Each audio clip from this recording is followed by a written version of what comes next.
लालच, डर, और ये डर अच्छा है। अगर ये डर देश को जोड़ता है, इन जैसे अलगाववादी नेताओं की सोच को बदलता है, तो मैं कह रहा हूँ मोदी साहब को इससे 100 गुना डर जो है वो पैदा करना चाहिए जम्मू कश्मीर के इन तमाम अलगाववादी नेताओं के लिए। मेन स्ट्रीम पॉलिटिक्स में अगर आना चाहती है तो उसमें क्या बुराई है? माफी मांगिए ना, माफी मांगिए ना। वो खेत प्रकट कर रही है। खेत प्रकट करना और माफी मांगने में बड़ा अंतर है। कश्मीर के नौजवान मोदी जी का स्वागत कर रहे हैं। जम्मू कश्मीर में हेल्थ सेक्टर में काफी डेवलपमेंट हुई है, कई सारे वो रिपोस्ट कर रहे हैं। मोदी जी की तारीफ तो सारे कर रहे हैं, मोदी जी की तारीफ तो हम भी कर रहे हैं कि भाई एक ऐसा सशक्त प्रधानमंत्री आया जो डिसीजन ले सकता है। नमस्कार, जम्मू संवाद देख रहे हैं आप और मैं हूं नरेश शर्मा। क्या कश्मीर बदल चुका है? ये हम नहीं कह रहे, ये वही लोग कह रहे हैं जो कभी सरकार की नीतियों पर सवाल खड़े करते थे, यो कभी प्रधानमंत्री नरेंद्र मोदी के कट्टर आलोचक माने जाते थे और यो कभी कथित तौर पर टुकड़े टुकड़े गैंग के सदस्य माने जाते थे। लेकिन आज हालात एकदम बदल चुके हैं, क्योंकि ये हम नहीं कह रहे, ये वही लोग कह रहे हैं जो सरकार की नीतियों की कट्टर जो तौर पर जो आलोचना करते थे और सरकार की नीतियों को पानी पी पी कर कोसते थे। हम बात कर रहे हैं जवाहरलाल नेहरू विश्वविद्यालय के पूर्व छात्र संघ की नेता शाइला रशीद की। शाइला रशीद कभी भारतीय जनता पार्टी और मोदी सरकार की कट्टर आलोचक थी, लेकिन पिछले कुछ समय में शाइला रशीद में इतना परिवर्तन आया है, इतनी तब्दीली शाइला रशीद में आ गई है। उसकी वजह क्या है ये तो हमें नहीं पता, लेकिन कल जबकि प्रधानमंत्री नरेंद्र मोदी का श्रीनगर का दौरा है, ऐसे में शाइला रशीद अपने एक्स प्रोफाइल से वो लगातार पोस्ट कर रही हैं और इन पोस्टों में वो प्रधानमंत्री नरेंद्र मोदी का खुलकर स्वागत कर रही हैं और ये बता रही हैं कि प्रधानमंत्री नरेंद्र मोदी का जो दौरा है उसका कश्मीर के लोग काफ़ी स्वागत कर रहे हैं। हमारे साथ वरिष्ठ पत्रकार ललित खजूरिया है। ललित जी, स्वागत है आपका। जी धन्यवाद। इतना बदलाव, क्या वाकई में कश्मीर बदल चुका है क्या? कश्मीर वैसे का वैसे ही है। अच्छा। और जम्मू कश्मीर जो था वो था, बदल गया कि पहले स्टेट थी यूटी होगी 370 हट गई। अच्छा, ठीक। ये जो अब कह रहे बदल गया है, ये मोदी ने इनकी सोच को बदल दिया है। और ये कभी मोदी के कभी आलोचक नहीं थे, ये कभी नीतियों के आलोचक नहीं रहे। अच्छा। ये सीधा देश के टुकड़े टुकड़े करने वाले, देश के टुकड़े टुकड़े वाले नारे लगाने वाले ये लोग थे। आरोप उन पर लगे थे कि वो टुकड़े टुकड़े गैंग के सदस्य थी। टुकड़े टुकड़े गैंग की सदस्य थी। इंशा भारत तेरे टुकड़े होंगे, इंशाअल्लाह इंशाअल्लाह, हर घर से अफजल निकलेगा, तुम कितने अफजल मारोगे हर घर से अफजल निकलेगा। ये उसी गैंग की। तो ये गैंग कभी आलोचक नहीं हो सकते।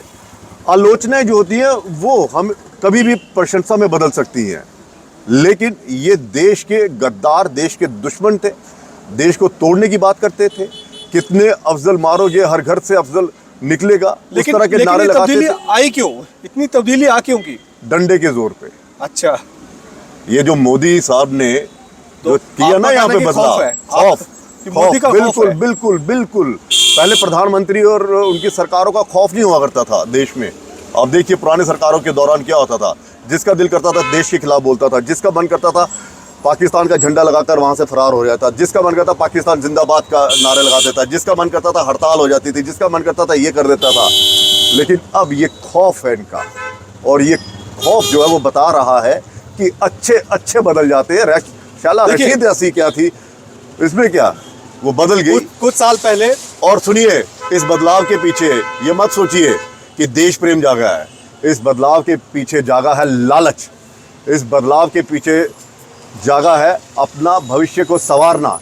इस बदलाव के पीछे अगर कोई राज है वो तो यही है कि भाई साहब आप किसी भी यूनिवर्सिटी के नेता बन जाओ, सरकार की नीतियों के खिलाफ मत बोलो, लेकिन देश के खिलाफ बोलो। और सुनिए तो सही, देश के खिलाफ बोलिए और फिर नौकरी पा लीजिए। देखिए, चलिए आप नौकरी की, आपका कहना है ये है कि जो शाइला रशीद जो ट्वीट कर रही हैं, जो उनमें तब्दीली आई है, जो बदलाव आया है, वो लालच की वजह से, डर और लालच।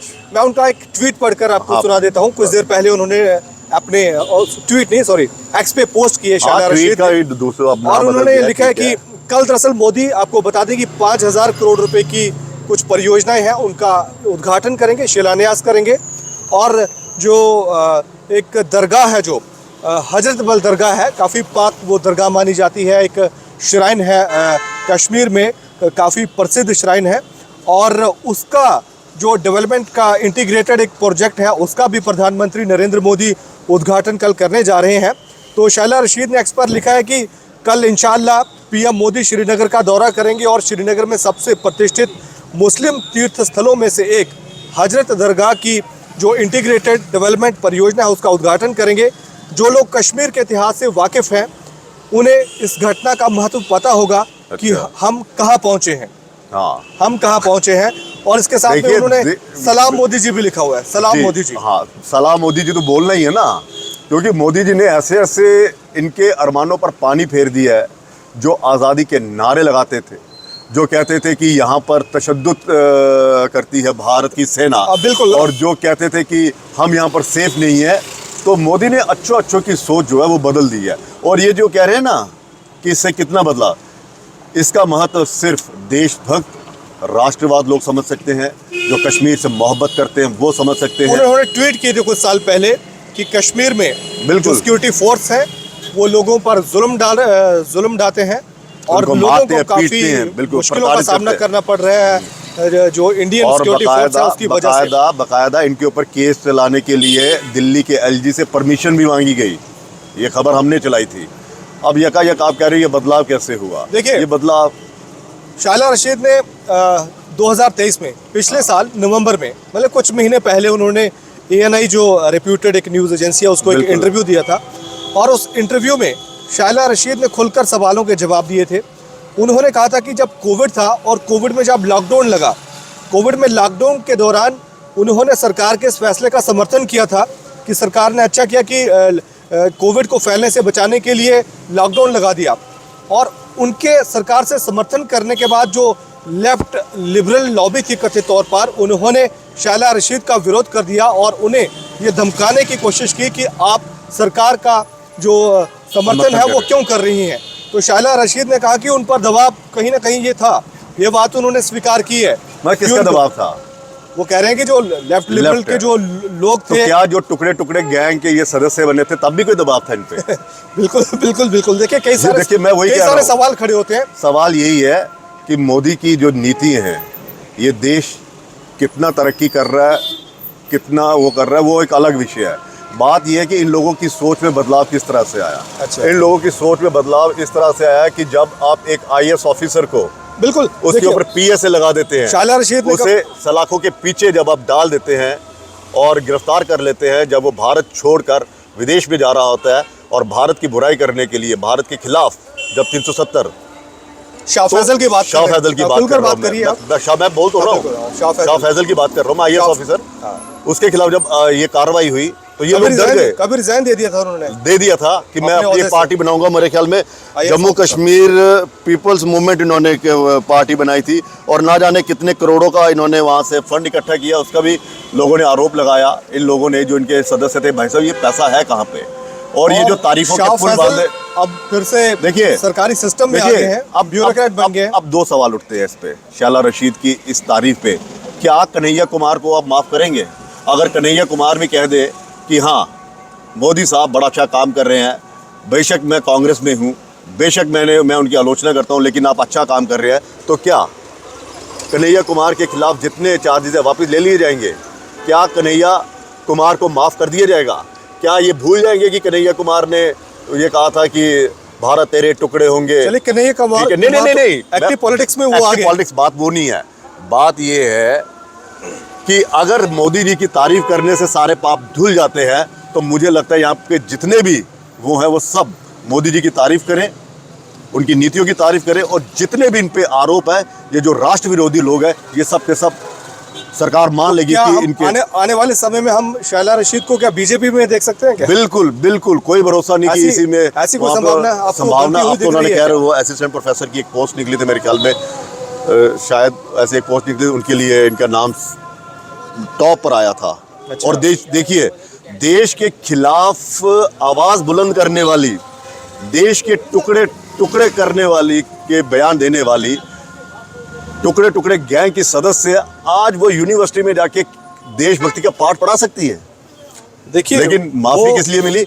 माफी इसलिए मिली कि हाँ, तारीफों के पुल बांध दिए कई गए सारे, और ये था। देखिए हमारे इंडियन सिस्टम ऐसा है कि कई सारे कुछ नेता होते हैं, वो कई बार वो देखिए, सुनिए नरेश, आप नीतियों की मुखालफत करिए। कई बार वो अलगावाद विचारधारा के साथ होते हैं, अलगावाद सेपरेटिस्ट के साथ होते हैं, तो फिर लेकिन कभी वो मेन स्ट्रीम पॉलिटिक्स में भी आ जाते हैं। सुनिए, आप जम्मू कश्मीर में कौन सी पॉलिसी, अगर वो आप जम्मू कश्मीर में कौन सी पॉलिसी अपना रहे हैं कि एक सरकारी अधिकारी यदि भारत के खिलाफ, भारत के तिरंगे के खिलाफ कुछ बोलता है, आप उसे तुरंत टर्मिनेट कर देते हैं, सस्पेंड भी नहीं करते, नौकरी से बर्खास्त। और जिन लोगों ने आर्मी के खिलाफ इतना हल्ला बोला, जिन लोगों ने देश के खिलाफ इतना कुछ बोला, वो क्या? वो कह रहे हैं कि मैंने जो आर्मी के खिलाफ जो मैंने ट्वीट की थी उस पर उन्होंने अपना खेद उस इंटरव्यू में जताया। तो मुझे लगता है कि जिन जिन लोगों की नौकरी चली गई हैं अपने ट्वीट करने से या वो फेसबुक पर इंटरव्यू में उन्होंने कहा था फिर उन सबको चाहिए कि वो खेद प्रकट करे और नौकरी वापस ले ले।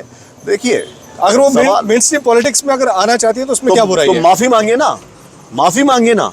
वो खेद प्रकट कर रही है। खेद प्रकट करना और माफी मांगने में बड़ा अंतर है। वो खुलकर माफी मांगे कि मुझसे भूल हुई, मैं माफी मांगती हूं अपने देश की जनता से, कश्मीर की आवाम से, उन तमाम लोगों से जिनके सेंटिमेंट्स हर्ट्स हुए हैं। मैं भारत की सेना से भी माफी मांगती हूं कि मैंने आपके खिलाफ बोला। ये ट्वीट किया कभी इन्होंने? कभी इन्होंने खुल के कहा कि मैं माफी मांगती हूँ? कई सारे वो रीपोस्ट कर रही हैं जिसमें ये बताया गया है कि जम्मू कश्मीर के नौजवान मोदी जी का स्वागत कर रहे हैं, जम्मू कश्मीर में हेल्थ सेक्टर में काफी डेवलपमेंट हुई है। कई सारे वो रीपोस्ट कर रहे हैं। मोदी जी की तारीफ तो सारे कर रहे हैं, मोदी जी की तारीफ तो हम भी कर रहे हैं कि भाई एक ऐसा सशक्त प्रधानमंत्री आया जो डिसीजन ले सकता है, जिसने एक ऐसा डिसीजन लिया अपनी सरकार का जिसे सरकार का डिसीजन कहा जाएगा कि 370 तोड़ा। ये कोई, इसमें कोई कोर्ट की दखल अंदाजी नहीं थी, इसमें कोर्ट का कोई आदेश नहीं था, ये सरकार का एक फैसला था। संसद में आए, संसद में फैसला ले लिया, ये सरकार का अपना फैसला था। सभी तारीफ कर रहे हैं, कौन नहीं कर रहा? बच्चा छोटा बच्चा मेरा कृष्णा, वो भी बोलता है कि मोदी जी बड़ा अच्छा काम कर रहे हैं, आतंकियों को मार रहे हैं, उसके वीडियो भी उसका चल रहा है। तारीफ तो सब कर रहे हैं, लेकिन इस तारीफ के पीछे मंशा क्या है? मंशा यही है कि अपने पुराने पाप जितने भी हैं वो धोने हैं। और प्रधानमंत्री जी आ रहे हैं, चलिए उम्मीद करते हैं इस दौरे को शाला रशीद के उनसे मुझे लगता तुलना की करनी चाहिए। लेकिन ये जो बहुत ज़्यादा आप कह रहे हो कि तारीफ, ये लालच, डर, और ये डर अच्छा है। अगर ये डर देश को जोड़ता है, इन जैसे अलगाववादी नेताओं की सोच को बदलता है, तो मैं कह रहा हूँ मोदी साहब को इससे 100 गुना डर जो है वो पैदा करना चाहिए जम्मू कश्मीर के इन तमाम अलगाववादी नेताओं के लिए, ये टुकड़े टुकड़े गैंग के लिए। चलिए ललित जी, धन्यवाद आपका।